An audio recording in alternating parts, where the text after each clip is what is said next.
Have you ever turned down a role that could have boosted your career, but you turned it down because it went against what you believe in?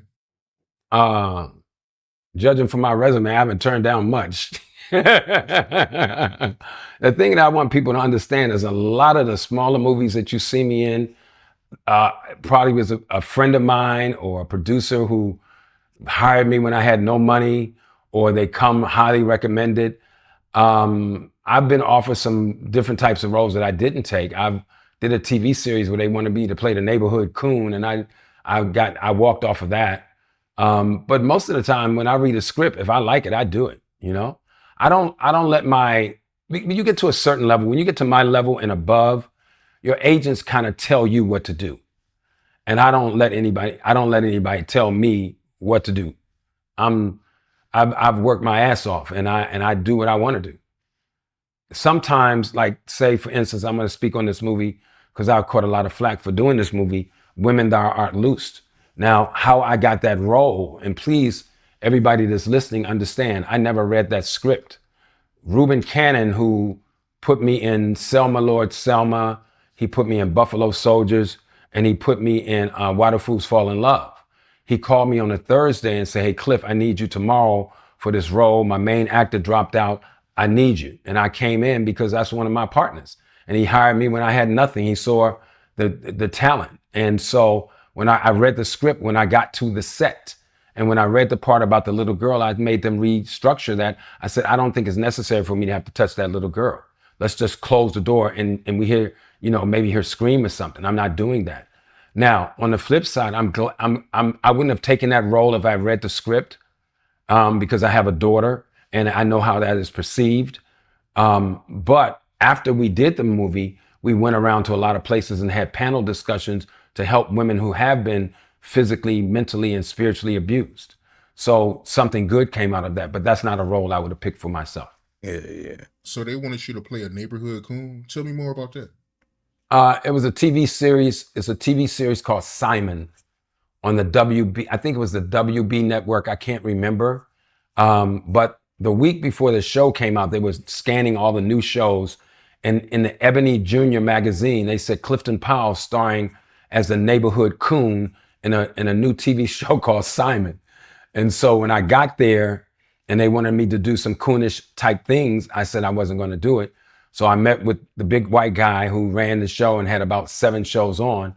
And he basically said, I bet you will do this. He said, I bet you would do this movie if it was a William Friedkin film. Now, if anybody want to know who William Friedkin is, he directed The Exorcist. So basically he said, I bet you would do this role if it was a William Friedkin movie. I said, I bet you I wouldn't. And I think I was fired before I even left my seat. But they still had to pay me $70,000 for the 7 episodes. But I would have never taken that role for myself. I know when I interviewed Fredjo Starr, he told me that he turned down a role in The Wire because they wanted him to kiss a man. I got a audition maybe a year ago for Mr. Black. I don't think he read the script. So I read the script and I called him. I said, this guy, that's the gangster, he has this guy named Raphael or somebody hanging around the bar all the time. I said, who is that guy? So he called casting and he said, well, they kind of like lovers. I'm like, that's not going to work out. I'm not homophobic. I've gotten a lot of flack for saying something in the heat of the moment. I'm not homophobic, but I have no problems with transgender people or gay people. I don't care what color they are. I have no problems with, I'm not sexist or racist or any of that. But I have boundaries for me as a person, which makes me uncomfortable or comfortable that I just don't cross. And it's not militant. It's just that certain things I'm just not comfortable with. I'm a heterosexual man. I'm not comfortable with kissing a man, whether I got to do it for a role. I commend actors who can handle that inside of their psyche. I'm not wired that way. And that's just me. And I know that, like I played a few roles where, like Civil Brand, where I had to kind of be brutal with women. I would never take one of those roles again. And I enjoyed that movie, but that guy was brutal, but that's not something I would seek out for myself now. I mean, you've been doing movies for decades. I mean, why would they offer you something like that at this point in your career? I don't think they think, well, this guy was the guy was a gangster. So it's, after you see me play Cuddy, I became like the #1 go-to gangster guy in Hollywood, you know. But there's certain boundaries that I have, you know. I've never seen a gay gangster, but I'm sure they have been. You know, there was a guy out of DC named Wayne Perry who was bisexual. He was a gangster, biggest killer in DC. I just read about him. I wouldn't play him because there's a scene where one guy walks in and sees him having sex with a man, you know, and I'm not doing that. But they may come and say, man, but you know, we needed a guy that's rough and tough and can play those rough and tough roles. I'm like, I'm not doing that. That's just me, you know? So I don't necessarily, when I read something I don't like it, I don't give it a second thought. Just say I'm not doing it. Yeah, I heard about that, man. I seen an interview with Sean Branch where, you know, he told a story about how he walked in on Wayne Perry with a man. So yeah, it's crazy, man. Yeah, yeah.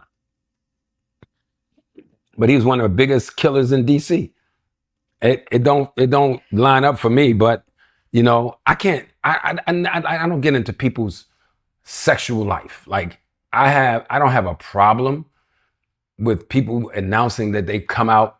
I think your personal, intimate sexual life is your personal business. It's like most people don't know my story because I haven't told my story. Some of it is not for the public. I put it in my book, and when you write a book, you can edit what you want to go in and what you don't want to go in. But you never, even if I was gay, I wouldn't come out and just say, hey, hi, I'm Clifton, and just want to come out. That's your personal business. That's what I think. And whatever people think about that, I don't really care. I think your personal, intimate, sexual life is your personal business, not to be broadcast to the world. Hell yeah. Show business, man. There ain't really nobody else business, girl. Hey, damn. What? Money falling in my hand, money she coming like magic. Smoking so much, I might goddamn I forgot to ask you. Waking up every day, gotta grind, can't forget my passion. Can't forget my passion, no I can't settle for average. Smoking so much, I might goddamn I forgot to ask you.